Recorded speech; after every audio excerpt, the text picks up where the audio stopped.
Vítam vás pri dnešnom výklade karty Veľkej arkány, karty Smrť. Táto karta je označená číslom 13, čo predstavuje veľkú transformáciu a hlboké zmeny. Poďme si vysvetliť symboliku rôznych prvkov na karte.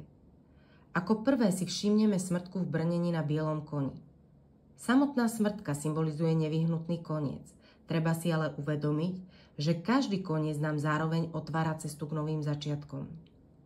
Brnenie, ktoré má na sebe oblečené, poukazuje na pripravenosť a odolnosť čeliť zmenám, ktoré prichádzajú. Kôň ako taký je symbolom temperamentu a životnej sily. Keď je však tento kôň biely, pridáva sa k tomu aj posolstvo čistoty a duchovného osvietenia. Na karte prevláda čierna farba. Táto farba symbolizuje neznámo, vnútornú temnotu a bolesť, ale zároveň prináša priestor, z ktorého môže vzísť aj niečo nové. Ďalším dôležitým prvkom je čierna vlajka s bielou ružou, ktorú smrtka drží v ruke. Tá jasne hovorí o smrti, ktorá však, ako sme už spomínali, vždy prináša aj znovuzrodenie. Pred smrtkou stojí biskup.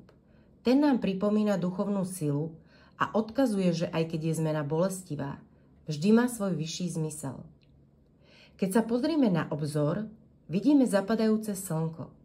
Slnko v tárote predstavuje radosť a nádej, ale keď zapadá, pripomína, že každý cyklus má svoj prirodzený koniec. Ďalším silným symbolom na karte je dieťa. Predstavuje nevinnosť a nový život otvorený všetkým možnostiam. Naopak mladý človek ľačiaci na kolenách znázorňuje, aké ťažké je pre nás prijať nevyhnutné zmeny. Na zemi leží mŕtvy človek. Ten symbolizuje koniec starého života alebo rozlúčku s tým, čo už neslúži. Ako detail si môžeme všimnúť aj červené zvednuté pierko. To jemne, ale jasne poukazuje na úbytok vitality a šťastia. Ak sa pozorne pozriete na kartu, nad hlavou biskupa si môžete všimnúť dve veže. Tieto dve veže spolu tvoria akoby bránu k zapadajúcemu slnku a ukazujú prechod medzi starým a novým. Napokon celú kartu dotvára modrá farba, ktorá pripomína duchovný rozmer a hlbší zmysel každej zmeny. Karta smrť je teda silným symbolom transformácie, konca starého a začiatku nového.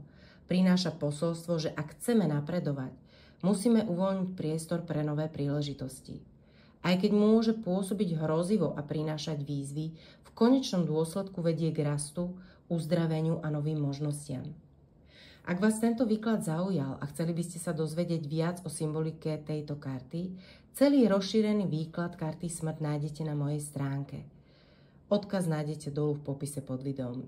Ďakujem, že ste dnes boli so mnou a ak vám tento výklad priniesol inšpiráciu, poteším ma, ak dáte videu like a prihlásite sa na odber, aby vám neunikli ďalšie tarotové výklady.